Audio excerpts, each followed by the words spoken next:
यो हेरौं त म तिमीलाई विश्वास गर्दिन I don't believe you अब यो अर्को वाक्य मलाई तिम्रो भरोसा लाग्दैन I don't trust you I don't trust you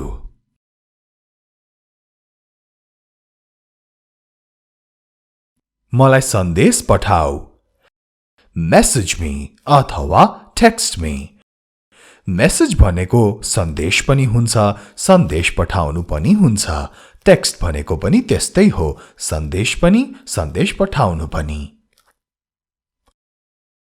Message me Text me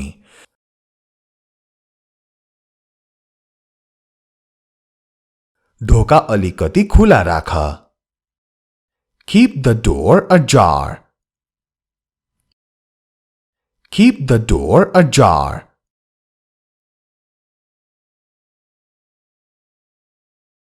ढोका बन्द राख भन्न चाहिँ Keep the door shut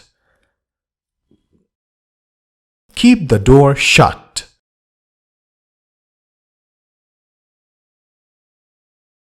म खाना पकाउँदै छु अथवा खाना बनाउँदै छु I am cooking the meal अथवा I am preparing the food meal भनेको पनि खाना नै हो I am cooking the meal I am preparing the food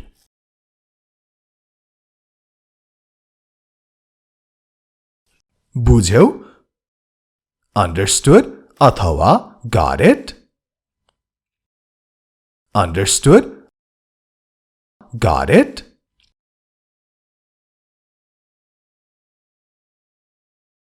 अब यसैको अलि लामो तरिकाले गर्नुपर्दा तिमीले बुझ्यौ Did you understand अथवा Did you get it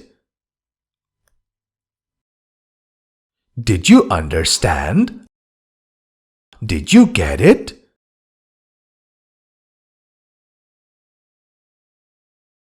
के भयो What happened What happened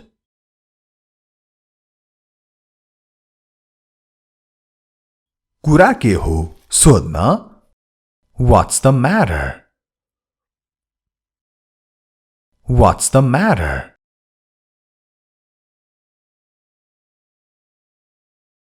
तिमीलाई के भयो What happened to you अथवा What's wrong with you What happened to you What's wrong with you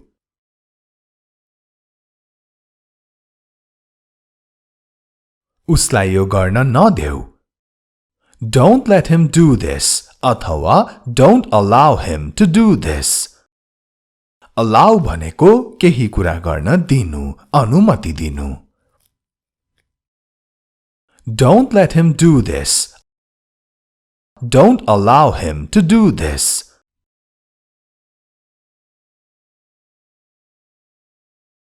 तपाईहरू दुवै उत्कृष्ट हुनुहुन्छ You both are the best अथवा Both of you are the best You both are the best Both of you are the best You both अथवा both of you जुन भने पनि भयो दुवैको अर्थ तिमीहरू दुवै जना अथवा तपाईहरू दुवै जना भनेको हो You both are the best Both of you are the best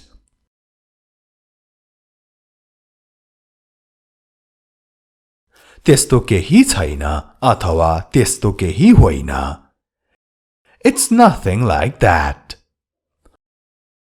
It's nothing like that यो च्यानल हाम्रो इंग्लिश गुरु र हाम्रो अनलाइन क्लासलाई सब्स्क्राइब गरिसक्नु भएको छैन भने सब्स्क्राइब गर्न अवश्य पनि नछुटाउनु होला र यी दुवै च्यानलको सब्स्क्राइबमा छेउमा भएको घण्टी पनि बजाउन नभुल्नु होला यस्तै महत्त्वपूर्ण भिडियोहरू कहिले पनि नछुटाउनका लागि म सहमत छैन अथवा म असहमत छु I do not agree अथवा I don't agree अथवा I disagree.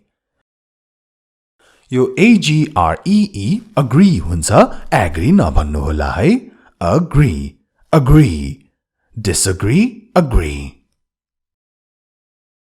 I do not agree. I don't agree. I disagree.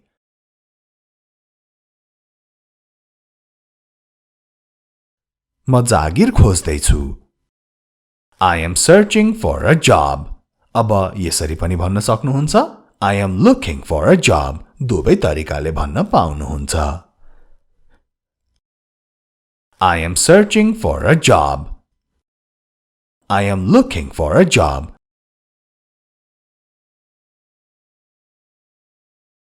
चिन्ता गर्नुपर्ने केही छैन. There is nothing to worry about. There is nothing to worry about. Worry भनेको चिन्ता गर्नु. There is nothing to worry about.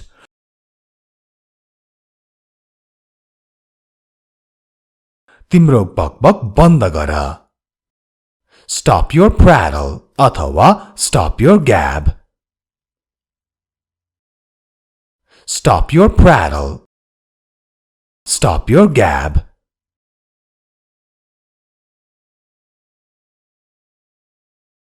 मुख्य कुरामा आऊ. Come to the main point.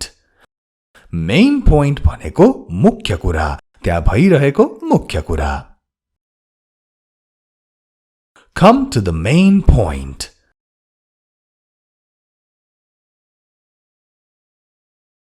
मसँग शब्द छैन अथवा अझै राम्रो तरिकाले म निशब्द छु. I have no words अथवा I am speechless. I have no words अथवा I am speechless. S-P-E-E-C-H-L-E-S-S speechless. Speechless, speechless. I have no words. I am speechless.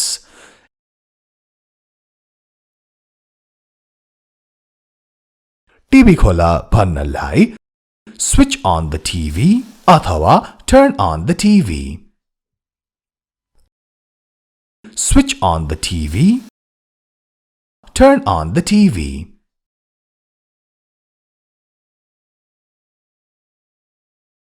आवाज बढाऊ अथवा भोल्युम बढाऊ.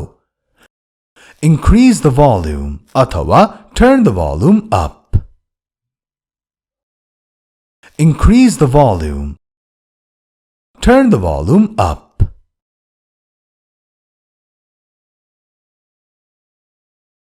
अब घटाऊ भन्ने कुरा गर्नु पर्दा चाहिँ आवाज घटाऊ. Decrease the volume अथवा turn the volume down.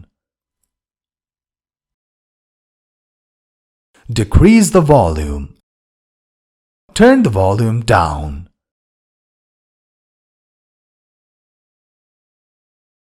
यसले तपाईको आँखा बिगार्छ. It spoils your eyes. It spoils your eyes.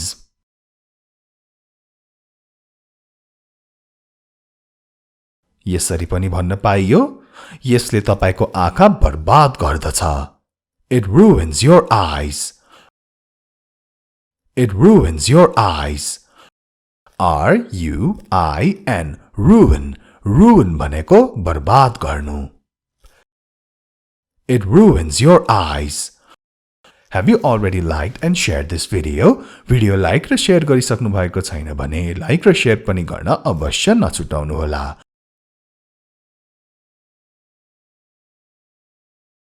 TV बन्द गर. Switch off the TV अथवा turn off the TV. Switch off the TV. Turn off the TV.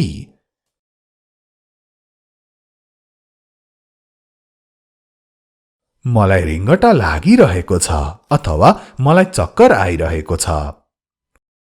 I am feeling giddy अथवा I am feeling dizzy. Dizzy अथवा giddy भनेको रिङ्गटा अथवा चक्कर आएको अवस्था. I am feeling giddy. I am feeling dizzy.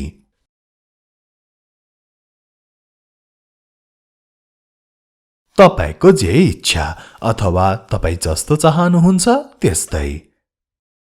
As you wish अथवा as you please.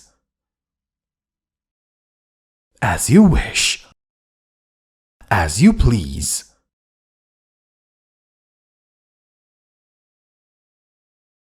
तिमी धेरै बोल्छौ. You talk a lot अथवा you speak a lot. You talk a lot. You speak a lot.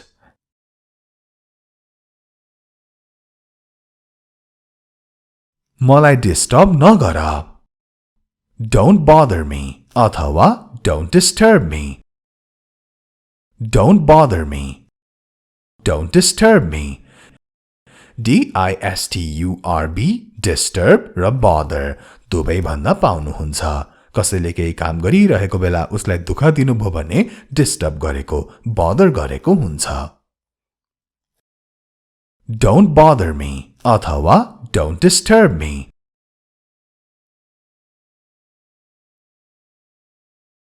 सानो स्वरले बोल्नुहोस्. Speak quietly. Speak quietly. Q-U-I-E-T-L-Y quietly. ध्यान दिनुहोला, quietly होइन, quietly. Quietly. Speak quietly.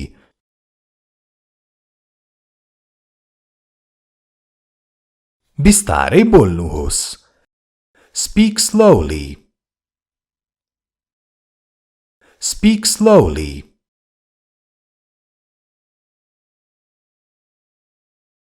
अँध्यारो हुँदैछ. It's getting dark. Dark भनेको अँध्यारो. It's getting dark.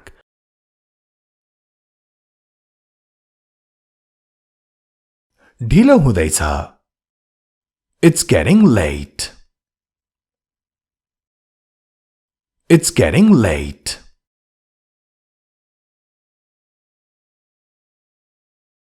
अब जाऊं. Let's go now. Let's go now. ल आजको भिडियोलाई यति नै. This much for the video. Be sure to like, comment, share and subscribe. र यो च्यानल र हाम्रो अनलाइन क्लासमा भएका सबै भिडियोहरू एक एक गरी पनि हेर्न नछुटाउनुहोला. अंग्रेजीलाई आफ्नो वशमा ल्याउनको लागि. ल, we will meet again in another video. Take care.